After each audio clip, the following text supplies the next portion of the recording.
Hey guys, welcome to the Hollywood Raw YouTube page. Make sure you drop a comment, like, subscribe.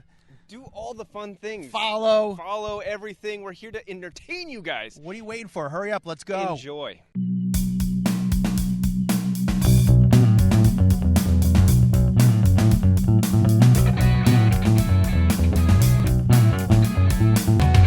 Jess, how the hell have you been? I haven't seen you in forever. It has been, I think, like 12 years since we've last actually seen each other face to face. Yeah, it's been a minute. I've been good. The industry has apparently kept us employed. So You have been so busy. You know, we kind of mentioned in your intro that you've worked for Daily Mail, TMZ, InTouch. Now that you're at The Sun, how the hell did you get your first job in the industry? Like, let's go way back in the day. You know, I got really lucky. I was working in local news. I was doing terrible hours. I was in New York City. I worked at New York One. I was at Fox 5 for forever. I had done overnights. I had done 2 to 11. I've done every terrible shift you can imagine. And then when the markets crashed in the housing market crashed in 08, 09, a bunch of local news journalists lost their jobs. And I got super lucky that TMZ hired me. I had a referral by a fellow former local newser in New York City who did PR for TMZ at the time. And Harvey gave me this break to quote unquote run the New York office. And I had no idea what I was doing. But what was first, the most appealing thing about the industry is the hours seemed to be relatively normal. It was like a 9 to 5 kind of situation, more or less. I mean, we can pick up the phone wherever we are, but it wasn't like I had to sit there for a 10 o'clock show or an 11 p.m. show and get prepped. So it was like my first foray, and I was like, oh, this is... Wait a second. You had end hours? I feel like my phone was just nonstop. my phone was nonstop, but I wasn't stuck in a newsroom till 11 o'clock at night. That's the difference. It gave me a life. It allowed me to kind of open up, and be able to just live my life and, work on the run, which was so appealing, especially because I was in my late 20s at the time. And yeah, it was really a blessing. And it was terrifying because I had no idea what I was doing. Harvey would he took me out to LA. I covered somebody on maternity leave for a little bit, which is when I got to do. And he would throw court documents at me and say, read this. And I'm like, this is Chinese. I have no idea what I'm looking at right now. But it was such a great training ground. And I really did get lucky. I just, and I never expected to do celebrity news. I really am a hard news person at heart. I definitely fancied myself as a CNN wartime journalist or something different in my career. I didn't expect to be in celebrity, but I love it. It's just a lot. It's a lot lighter. And it's a lot more fun than local news where you're covering, kids dead in fires and just awful stuff. So let me ask you this. So right now you're at the Sun, okay? How do you decide what stories you're going to work on? As a journalist for you, how do you decide, oh, this is newsworthy, this is not newsworthy? Because, from my experience, people are always giving me stories. I'm like, hey, this is not really news. But how do you decide what's going to be a good or bring in traction? It's weird. It's really an instinct thing, I don't think that... Yeah, I agree. Teach it, I mean, I've had this news instinct, forever. And I don't know if, people can say, oh, this is a news story. It's like, no, that's not. That's PR. That's, that's a press release basically. Or, I think there's a great George Orwell quote that says, journalism is printing something that somebody doesn't want printed. Everything else is public relations. And I think that I kind of guide my principles from that kind of perspective that if somebody doesn't want it out, it's newsworthy. If somebody wants to hide something, it's definitely worth pursuing that, route and talking about it and seeing what lies beneath the surface of secrets is kind of, I think, the way I look at my journalism specifically. You know what I'm curious about is now that you're at The Sun, what celeb stories work the best for you? Which ones do you know, if I cover this celeb, it's going to go wild? Yeah, I mean, I've broken a ton of exclusives about Wendy Williams and everything that she's going through right now. And I find her the most fascinating person to be covering personally for me, because I kind of started really getting into it when there was a psych eval 911 call that I broke back in September, and that was at the beginning of her absences for this final season. So we've kind of owned a big corner of the Wendy Williams market. Like, I know that, a ton of people are breaking things out there, but the sourcing that I've had has gone so deep into Wendy's circle, and people that, like, the amount of stories that I've been able to break are so deep in Wendy's circle. It's really mind-boggling. I was able to print a story about Wendy inebriated, taping during COVID in her apartment, and things just went absolutely haywire. And at one point she was naked, and Wait, what? At one point she was naked. And wait, sorry, you're saying Wendy to print because of my sourcing. She was masturbating. There's parts of the story I didn't even include because it was such a crazy, wild story that my boss found it to be too lewd. But yeah, I mean, Wait. So Wendy was naked filming her show and masturbating? It was a filming day. Okay. It was a filming day, and her manager came to the apartment in the morning to, check in and start the day up with her. And he called over backup. He called for backup, basically. And this was during 2020. This is the spring portion of the COVID season of 2020 Wendy Williams, where we kept seeing her really seemingly slurring on air. She didn't seem to be, with it generally. And this was after that, the show, the plug was pulled on the show completely. They stopped filming. They came back in 2020 in the fall. I don't think they had a studio audience until 2021, early 2021. But yeah. Wow. And so her crew watched this all go down. Yeah, there was healthcare professionals called to the apartment, and they ended up eventually taking her to the hospital. And from my understanding, so this was a catalyst of her actually getting treatment. This was a catalyst for her to be hospitalized. I don't think she had gotten treatment at that point, from what I've been told.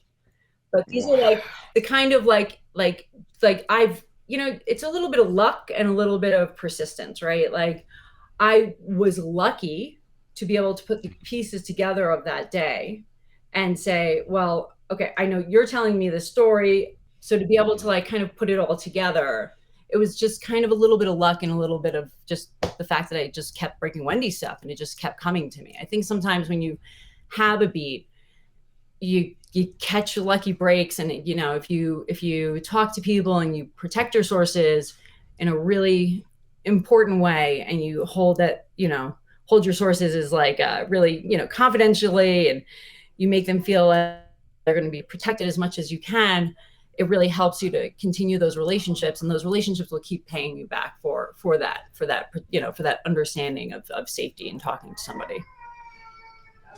Wow, this is it's a pretty wild story. Your source, how obviously you trust your source, and you worked on this story for an extensive period of time. Now, that particular story I worked on for months. It was months, and legal, and back and forth with our legal team and my bosses. And I sat on that story. I could have published that story in November. I had that story. I didn't publish that story till January. I just kept saying, let's just sit. Let's just see what else I can get on it. What else I can, put together for it. So when you work on a story like this with Wendy Williams PR company, and they know that you know a lot of stuff, how is that relationship? Is it awkward to talk to them? Is it cool? Is it like, all right, how do we massage this? How does that relationship work? Yeah, it depends on who her PR is today, right? So Wendy has had, because of, I think because she's not been well, I think that's a fair thing to say, that she has not been well over the last year. Originally back in September, when I broke the 911 call, they'd immediately hired, and I don't know who exactly hired him because I know it wasn't Wendy. They'd immediately hired Howard Bragman, big crisis PR guy in LA. And Howard and I had a rapport for a minute, and then eventually that rapport fizzled, in part because of this story. And is it in part because you weren't willing to just make the story go I away? was not going to make the story go away. I was not going to make the story go away. At one point, Howard told me to take a bath because I was filthy, which was really kind of entertaining and funny and probably the best insult I've ever gotten. You really have to have a thick skin in this industry and kind of laugh at some of the things people say to you. But, you know, after that, she hired a different person. And her new publicist is, you know, a normal person. She's a normal person.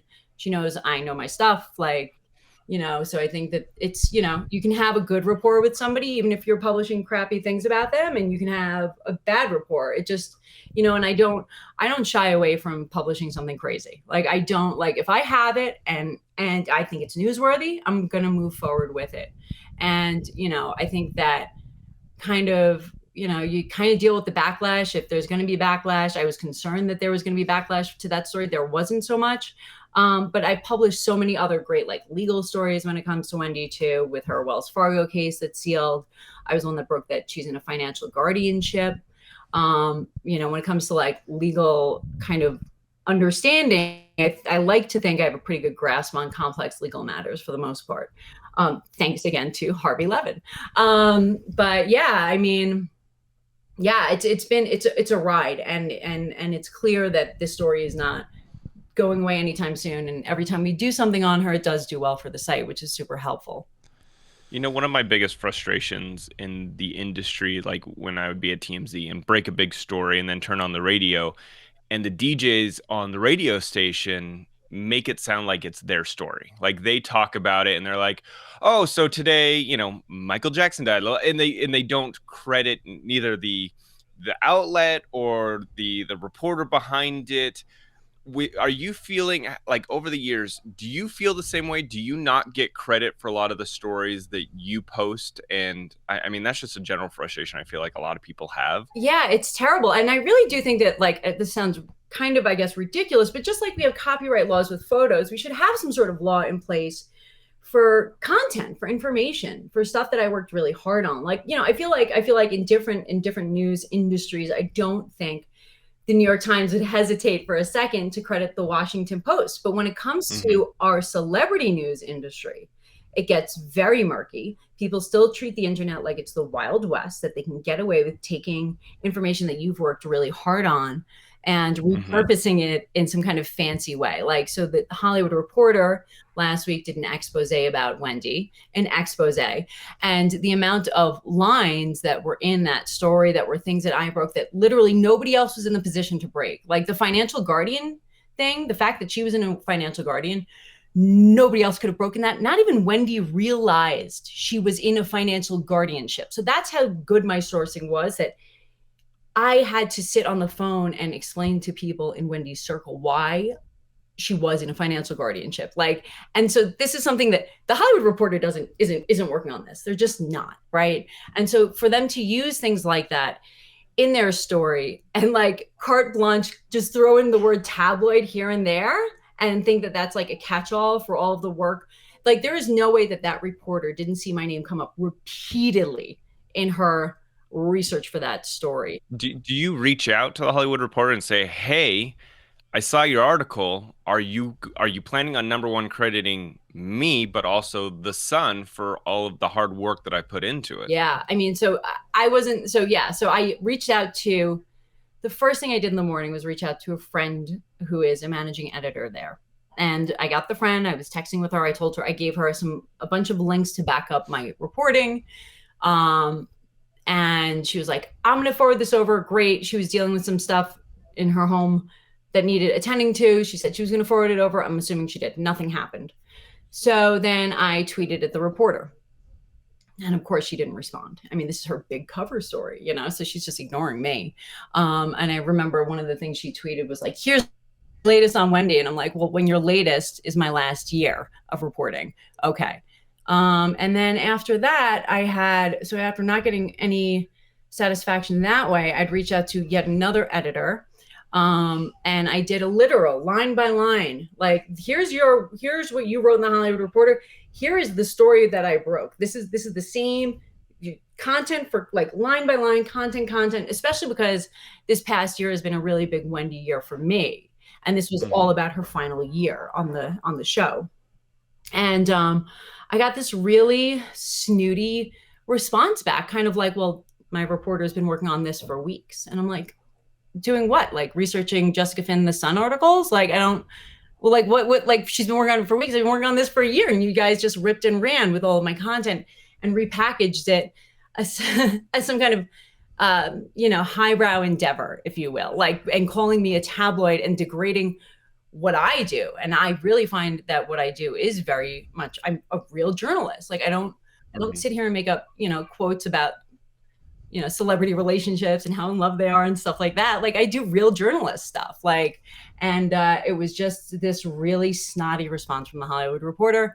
They dropped in a link. I was back on the article last night. They dropped in a link. They didn't credit the Sun. They dropped in a link on one story, which is fine. If they had said the U.S. Sun broke X, Y, and Z one link one time, I would have never bothered. And then so they had dropped in a link, and then I was back on the page yesterday, and the link had disappeared. It was just like, yeah, we're gonna give you credit, good girl. Like, That's very frustrating. Listen, it happens. It's crazy. I think we've all had that issue. Like, sometimes even on our podcast, we get picked up by an outlet and they just say it was on a podcast or did an interview and they won't credit us. And it just sucks because it feels like lazy journalism too. Like, it's like you saw my content over and over again. You're not going to credit me. That's almost like, I think, stealing. But then there's also like the situation of lazy journalism where it's like, well, I heard it somewhere. I'm not going to bother looking up where to credit. Sorry about the kid screaming in the background. Yeah, I saw it somewhere. I'm not going to bother looking up exactly where to credit or to throw in a link. And, screw them. Like, it's just this very kind of lazy, I think, way to, repurpose content. And I really do feel like it's akin to stealing. Like, if somebody puts in so much work on something, I get like that. Like one of the things that the editor from the Hollywood Reporter had told me was, well, a lot of people broke a lot of Wendy stories. And I'm like, I get that. But like what I broke, only I was in the position to break. So like, it's not, and then she was like, well, and then blogs also, these like lower level blogs broke things. And it's like, well, then credit them. If you are telling me, who broke what, which you clearly don't because you don't know what you're talking about here, you should be crediting people. You just should. I don't care if it's a low-level blog and you think you're too highbrow at the Hollywood Reporter to credit them. Do it. It's the right thing to do. Yeah. How competitive is the industry when it comes to you trying to beat out other outlets for stories? Like, let's just say there's a divorce or there's a death. I mean, are you guys just rushing to your computers and seeing who could get up the fastest? Yeah, for sure. We have a really good like breaking news system that we have in place at this point. So like, when something actually breaks, I mean, I'm on the exclusive ends of this, but when something breaks, we have it up in minutes. I mean, it's incredible how quickly they can get it up. Yeah. What about competitiveness between you and other journalists at whatever outlet you're working at? Is there a lot of competition inside your own network? Yeah. At the Sun, we have this really great team that I'm really, really proud of. We're breaking amazing things. My coworker Teresa has broken a million wild Josh Duggar stories. She's really been at the forefront of that coverage. We have ground reporters that are fantastic. We have Katie Forrester and some really strong journalists, and it's really nice to work there. And I think that for the most part, from what I've seen, I've been here like a year and a half now. They're really supportive of each other more than anything. It's not as competitive as other places I've been. Other places I've been have been really cutthroat. I mean, TMZ is not a lovely place to work. I couldn't even, I would be lying if I said anything otherwise. It's the industry can be very, very nasty and it can be very hard. I've heard horror stories from other shops. It's a tough business, and it's a very lonely business. I think sometimes when you are like a journalist like I am, like you're really not collaborating with other people. For the most part, you're really kind of doing your own thing, which is, a blessing and a curse. But I think that our team is really, really good at like, helping each other out and kind of supporting each other. For our wins, we celebrate each other. Who is the most difficult person to do a story on? Like when you reach out to their team, there's always so many games, and it's just exhausting dealing with their team from over the years. Not even worth covering them. Oh my gosh, who was it that would? Well, oh my God. I mean, Donald fucking Trump, man. Before he was actually president, right? We could not touch him at InTouch. I was a news director at InTouch, and we could not touch the guy. Like we were terrified of getting sued into existence. And a lot of people knew about that Stormy Daniels money. A lot of people had that information. A lot of people had the contract, and nobody broke it. Nobody broke it. Nobody broke it until the Wall Street Journal broke it in January of 2017 after he was elected. And you have these moments in your career where you're like, this could change the course of history. And you can't do anything about it because you have lawyers that are terrified of, you don't know if you have a Gawker Hulk Hogan sex tape situation on your hand that's going to destroy your company, and the reason why the Wall Street Journal was able to publish that story, from the way I had understood it, was because they had tacked it onto like it was being investigated as a campaign finance violation or something along those lines. That was like a legitimate purpose and a legitimate route to investigate. And whereas this was just like, Stormy Daniels was paid $300,000 in a transaction from, Michael Cohen. So Donald Trump is really tough. And unfortunate because obviously, big things could have, who knows? I mean, Teflon Don, but who knows? Yeah, he was probably one of the toughest people for sure. Is there anyone that comes across like stories come into like the Sun and you're just like, you know what? I just don't even want to cover the person. Like, it's not worth it. We're not going to get any traffic, even though the person's got a big name, but it's like not worth it for us. Okay. I don't know if this is a big name considered anymore, but Joe Francis, I put in so much work breaking so many Joe Francis stories when I first got to the Sun. I had him being arrested for beating up, I'm not going to say who, but for beating up a female in his orbit, relentlessly, mercilessly. I had his mugshot. I had custody papers saying that he was abusing meth. I had photos of him in the jail cell. And this was all hours and hours, like the amount. And this was right when I got to the Sun. I was so excited. I'm like, these stories are wild. Like, they were incredible stories. And the hours that it took to call Mexico jails, Mexican police, Mexican like courts, and translating. And I was like guiding a fellow reporter who spoke Spanish how to translate what we needed, what information we needed. She was like looking up legal terms in Spanish, and it was just so many hours. And like, I think 3,000 people saw the fucking story. Like, it was awful. Like, nobody saw it. Like, it was awful. I was so proud of it, and it was such great reporting. But like, nobody cares. No interest in Joe Francis. No interest. Huh? And then Casa Aramara catches fire. TMZ does it, and it is literally everywhere. Everyone cares. Everybody finds it. Everyone sees it. Everyone picks it up. It's everywhere. And I don't like. Here I am, like, really talking about serious domestic violence allegations against Joe Francis, and with mugshots and jail photos, like wild stuff. And this posh like resort that celebs go to catch fire, and because TMZ covered it, everybody picks it up. It's just so crazy to me, like how sometimes it's just the bigger megaphone. You know what I'm saying? Like, that's what it comes down to. Someone has a bigger megaphone and they do it. Like, we talk about this all the time with our podcast. We get amazing interviews, amazing guests, and we're like, hello, anyone, and then that same person goes somewhere else and suddenly it catches fire. And we're like, our interview is 10 times better, but it's sometimes someone just has a bigger megaphone. That's 1,000% it. It's like really unfortunate. It really is. I guess it's just the nature of the beast though, really. So, I mean, and I think that's like kind of back to the case in point about THR, like, it's just a matter of the Hollywood Reporter, I should say. It's a matter of like, then once you break something and you're like, look, this is my stuff. Like, this is my stuff. This is the US Sun who broke this. Like, I really think that it's important that like you track people down, like, and say, hey, look, give me credit, because you're not going to get that. You're not going to make your megaphone bigger if people keep stealing your content over and over again, right? You're not going to you're not going to be able to get that kind of audience if people continue to get away with taking things from you that you put really a lot of work into. And, I think that I've gotten to a really good place with my industry contacts where I've been able to really wrangle that credit in a lot of different places that weren't crediting us when I started. And,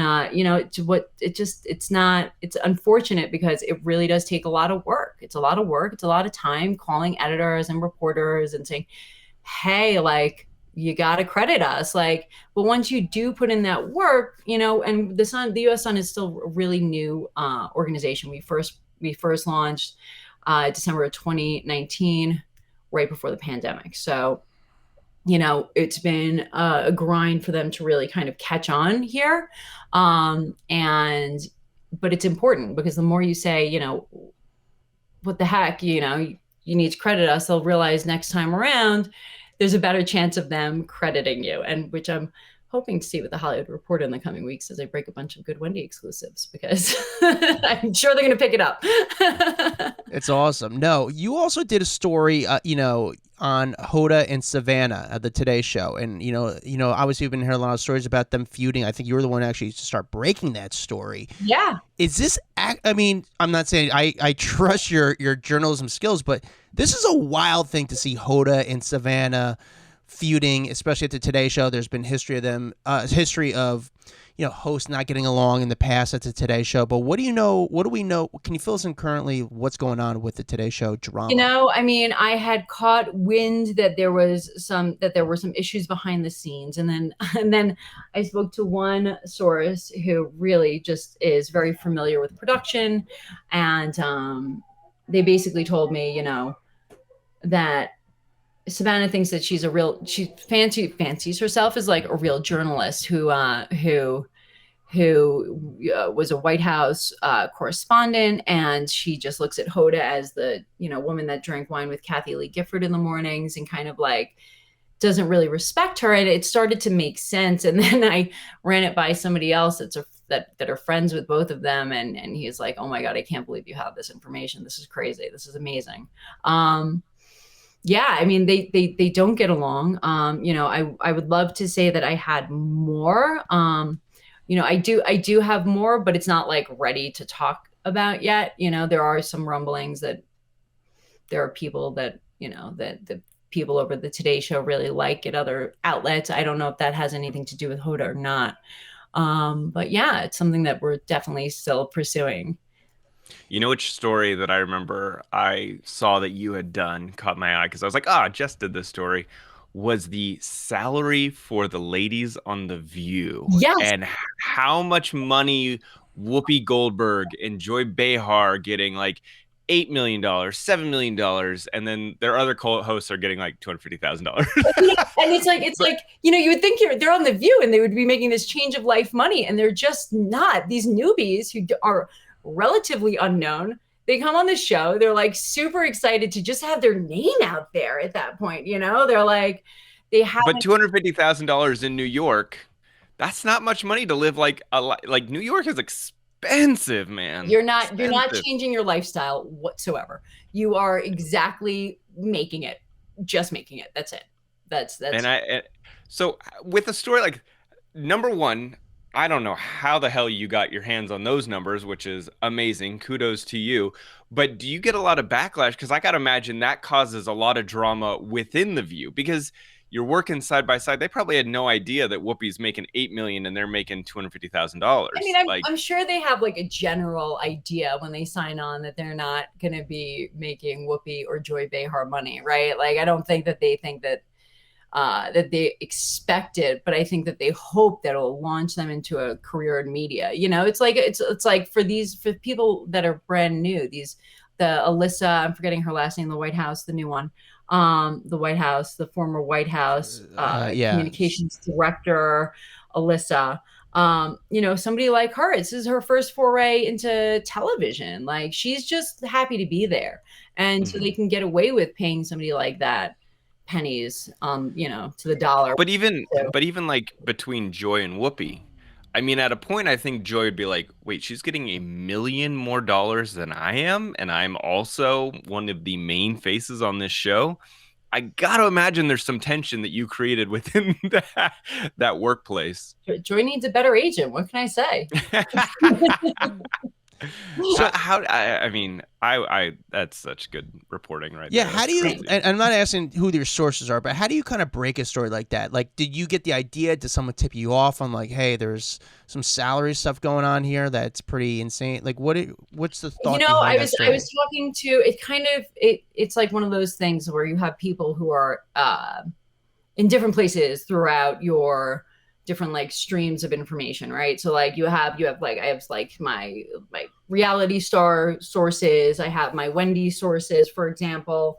I have, different sources in different areas. And then we're really trying to break more into the morning shows, because the morning shows do really well for us. So it's a matter of, I have friends who are very familiar with the New York media market and the ongoings within the New York media market when it comes to the morning shows, when it comes to the New York podcast, when it comes to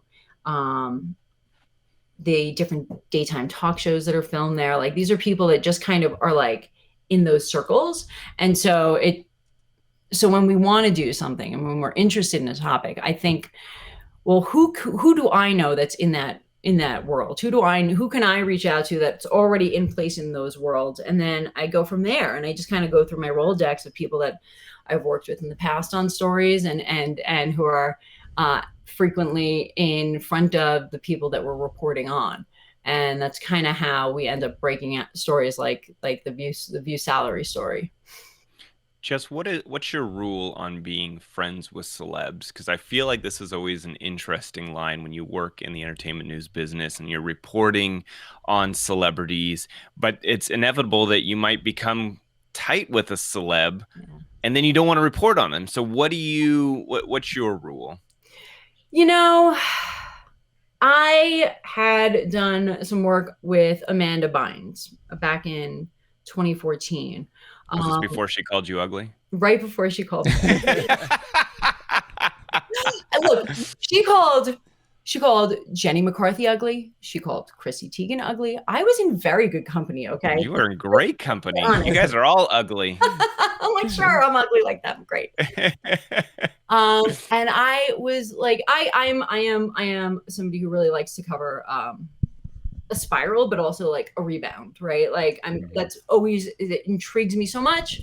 And I feel like I have my own like wacky personality. And I think that I can really connect with certain people like that are dealing with things. And I think that that's just, one of my skills for what it's worth. And Amanda had granted me a couple of different interviews, and she was kind of in that phase where she was calling everybody ugly. She had gotten the cheek piercings like Black China. She was really all over the place and clearly going through some things. And I really, really I wanted to help her. Like, I didn't want to take her down. I felt bad for her. And I try and like do that. I think when like I report on like when I report on these people that are going through things, I try and not bash them. I try to keep some sort of, what's the word I'm looking for? Like sensitivity, compassion. I try and be compassionate.